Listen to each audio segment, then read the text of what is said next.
Les acteurs sont sur la pelouse de ce stade Marcel Sopin. On va peut-être vous proposer, si possible, les deux compositions des formations, que ce soit le FC Nantes, Matisse avec le 11 concocté par Stéphane Ziani. Oui, c'est ça, un 4-2-3-1 avec Ziani, le fils de Stéphane Ziani, qui est... c'est bien lui, effectivement, c'est bien Ziani. Qui est capitaine. On a également Bamed Doff qui a fait plusieurs apparitions en professionnel cette saison. Également Enzo Mongo ou Luca Gauthier qui, eux, avaient participé à l'aventure Youth League il y a 3 saisons. Donc voilà, un 4-2-3-1 assez tourné vers l'offensif, je dirais. La compo de l'Olympique de Marseille, entraînée par Romain Ferrier, qui connaît bien l'ouest de la France, lui qui a été l'un des principaux protagonistes du centre de formation du Stade Rennais. Stade Rennais chez qui l'Olympique de Marseille est venu s'imposer il y a moins de 3 semaines en demi-finale, avec des garçons de talent là aussi, dont certains se sont révélés en Ligue 1 il y a peu.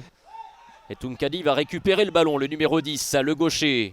Avec ce premier ballon intéressant qui vient flirter avec le poteau droit. Barmet Duff qui a été titularisé également contre le Racing Club de Lens. C'est parti pour le coup franc de Nabil Ondo. Directement sur le gardien, pas de danger pour Van Neck. 4 victoires et 3 défaites. Ils ont comptabilisé un petit peu moins de points que les Nantais. Et la première frappe, un petit peu écrasée ici de Luca Gauthier. Mais c'était une frappe cadrée. Anis Doubal pour Tadjidine Madi, l'ailier gauche. Ou dans l'axe, il était tout seul. Madi encore, du bout des doigts, repoussé ici par le portier nantais. Voilà, on le voit là, quand Nantes récupère le ballon, c'est difficile de se projeter, de gagner un compte. Là, c'est un exploit individuel. Oh oui, Klaus Camara, remarquable numéro 9 qui est venu se jouer d'une partie de la défense. Klaus Camara encore, qui enchaînera avec une frappe cadrée.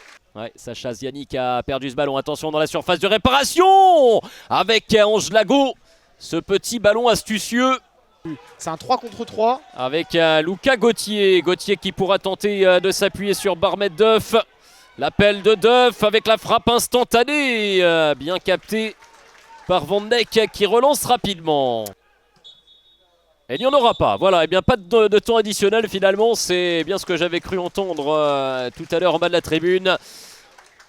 On s'arrêtera là pour cette première période très indécise, très serrée entre le FC Nantes et l'Olympique de Marseille, 0-0.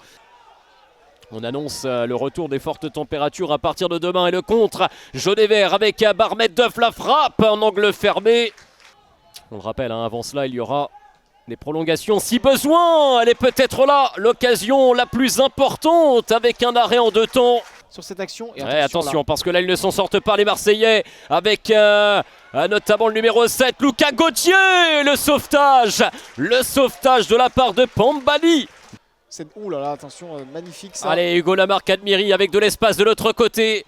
S'il voit là-bas Sofiane Sidiali qui va être servi maintenant, le numéro 19 qui va enchaîner peut-être avec la passe, la frappe qui passe au-dessus.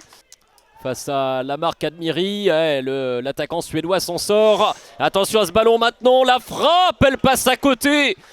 Et on en restera là. Eh bien, c'est la fin de ces 90, de ces 95 minutes de jeu. Aucun but n'a été inscrit dans cette finale du Challenge Espoir. Il faudra donc se départager dans les séances de prolongation. Allez, le ballon pour le numéro 17 nantais, Sana Camara, avec la frappe, le poteau de Sana Camara, la plus grosse occasion de la partie d'entrée de jeu dès la première minute des prolongations. Cette rencontre, dans cette finale. Il y a un autre pur produit de la formation nantaise, ce Sana Camara. Attention avec Doumbia maintenant au but. La frappe est contrée. Le deuxième tir complètement écrasé de la part de Nabil Ondo.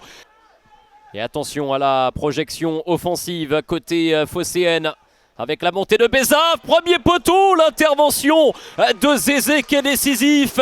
Eh bien voilà, le match s'emballe totalement. Par les Nantais au tir au but d'ailleurs. Et attention Nabil Ondo qui va essayer de décocher la frappe de Nabil Ondo. Et en 2 temps, 3 temps même, il y a le Van Neck qui s'empare du ballon. Contre le GC Nice. Attention à cette prise de risque là. Allez, c'est peut-être maintenant avec Sana Camara. Sana Camara qui a trouvé le poteau tout à l'heure. Camara encore. Ça s'envole au-dessus de la cage de Jelle Van Neck. Et c'est la pause dans ces prolongations. C'est parti, c'était cadré et ça a été bien capté par le gardien nantais.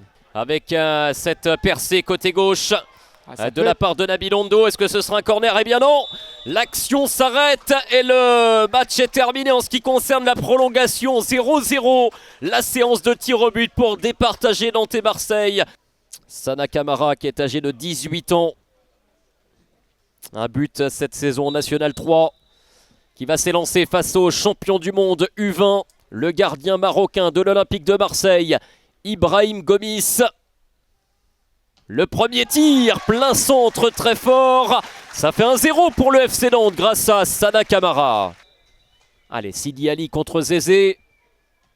Et l'arrêt de Yanel Zézé qui est parti du bon côté.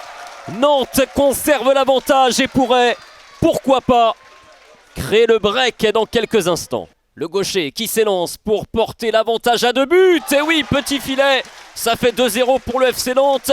3 apparitions en Ligue 1 cette année, une apparition en Ligue des Champions avec l'équipe première de l'Olympique de Marseille. Madi, et c'est un but pour l'OM qui revient donc à 2-1. L'un des leaders du collectif National 3.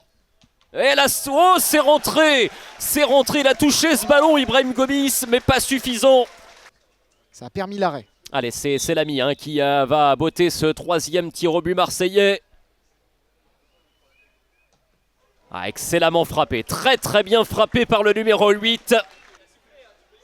Le 4e tir au but nantais, Nabil Ondo. Oui, c'est parfait. 4-2 pour le FC Nantes et première balle de match à venir. Il va tenter de s'offrir un beau cadeau en la matière et ça passe, c'est un nouveau but. 4-3, tension insoutenable ici à Marcel Sopin. Souvent aligné en National 3. Un but et ce sera la victoire, ce sera la récompense pour le FC Nantes. Un but et le challenge espoir sera nantais. Junior Doumbia. Le FC Nantes remporte donc le challenge espoir 2025-2026. Une récompense pour les Nantais qui redonne le sourire à tout un club. La victoire à l'issue de la séance de tir au but. 5 tirs au but parfaitement frappés. 5 tirs au but à 3. Nantes domine Marseille et l'emporte à l'issue d'un scénario à rebondissement. On le disait tout à l'heure, Mathis, si Nantes ne gagne pas ce challenge espoir, il y aura des regrets. Eh bien, les regrets seront oubliés puisqu'il y a uniquement de la joie et de la satisfaction maintenant. Ça, c'est sûr. Bravo aux Nantais qui se sont montrés vraiment solides là, sur cette séance de tir au but. 5 tentatives, 5 réussies. Ibrahim Gomis qui était rentré, le gardien marseillais rentré juste pour cette séance de tir au but, qui a failli faire la différence sur le tir au but d'Enzo Mongo. Ça s'est joué à rien du tout, un tout petit peu plus de musculature sur la main et ça, il l'aurait peut-être arrêté. Et au final, voilà, c'est Nantes qui remporte, mais en tout cas, c'était un match très serré. Les deux équipes auraient évidemment mérité cette victoire. 5e de leur poule de National 3 cette année. Quart de finaliste lors de la phase finale du championnat de France U19 battu par le Clermont Foot. L'OM qui a triomphé de Rennes en demi-finale et qui obtient donc la médaille de finaliste dans ce challenge espoir. Le voici dans les mains de Sacha Ziani qui va venir se positionner plein centre. Les vainqueurs du challenge espoir 2026 sont les joueurs du FC Nantes.